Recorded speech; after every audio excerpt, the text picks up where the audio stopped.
राम राम मित्रों, कैसे हो आप सभी लोग। आप सभी का स्वागत है बाबा नीम करौली कैंची धाम डेली दर्शन चैनल पर। आज आपको एक उपाय बताते हैं जो कि बाबा नीम करौली का अचूक उपाय है, जिसको करने से आपकी जो समस्या का समाधान है वो आपको निश्चित तौर पर मिल जाता है। ये चलते हैं इस क्रमांक के ऊपर। उत्तर भारत के घने जंगलों में एक तपस्वी बाबा निवास करते थे, जिनका नाम है नीम करौली बाबा। कहा जाता है कि नीम करौली बाबा ने वर्षों तक अपने अनन्य भक्तों की रक्षा करने व उनकी कामनाओं को पूर्ण करने के लिए बहुत से अद्भुत कार्यों में अपने भक्तों का हृदय परिवर्तित कर दिया था। उन्होंने पहली बार किसी शिष्य को बताया कि यदि आपका विश्वास बहुत अडिग है, यदि आप अपने इष्ट की हर बात पर विश्वास करते हैं और उनका मजबूती से पालन करते हैं, तो ये सृष्टि आपका सारा काम स्वयं ही कर देती है। तो उस शिष्य की किस्मत सिर्फ 3 दिनों में ही खुल गई।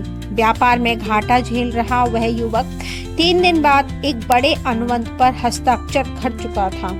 उसने बताया, मैंने सिर्फ वही वाक्य एक सफेद कागज पर लिखा और बाबा की तस्वीर के नीचे रख दिया और सो गया। जब वह जागा तो मानो ब्रह्मांड ने उसके सारे रास्ते खोल दिए हों, उसके जीवन का घाटा मानो दूर हो गया हो।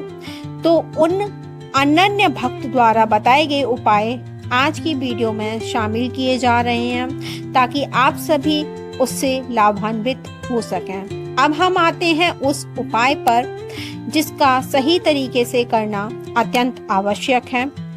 इससे आपका भी भाग्य चमक उठेगा।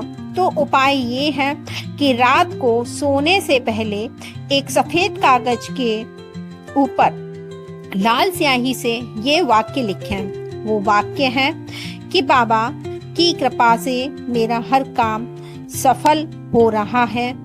ध्यान दें, इस वाक्य को दोबारा सुन लीजिए। इस वाक्य को लिखने के लिए लिखिए कि बाबा की कृपा से मेरा हर कार्य सफल हो रहा है। और ये जो वाक्य है इसको आपको वर्तमान काल में ही लिखना है और उस कागज को अपने सिरहाने रख लीजिए और उस क्रिया को लगातार 3 रात तक करें। और तीसरे दिन जब आप भोर में जागेंगे तब आप पाएंगे कि अदृश्य शक्ति आपके जीवन को दिशा देने लगी है। इस उपाय को करते समय कुछ ध्यान देने योग्य बातें हैं, जैसे कि कागज साफ और बिना रेखा वाला स्पष्ट होना चाहिए, सफेद रंग का। लेखन स्याही लाल रंग की होनी चाहिए, क्योंकि कहा जाता है लाल रंग प्रेम का प्रतीक है। तीसरा और महत्वपूर्ण ध्यान देने योग्य बात, किसी को ये उपाय बताते समय उसकी श्रद्धा जरूर जांच लें।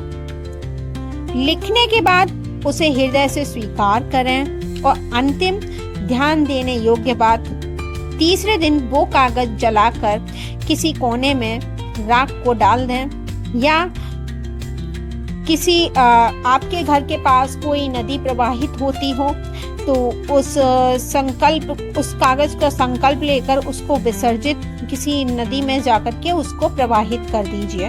तो ये था आज का उपाय।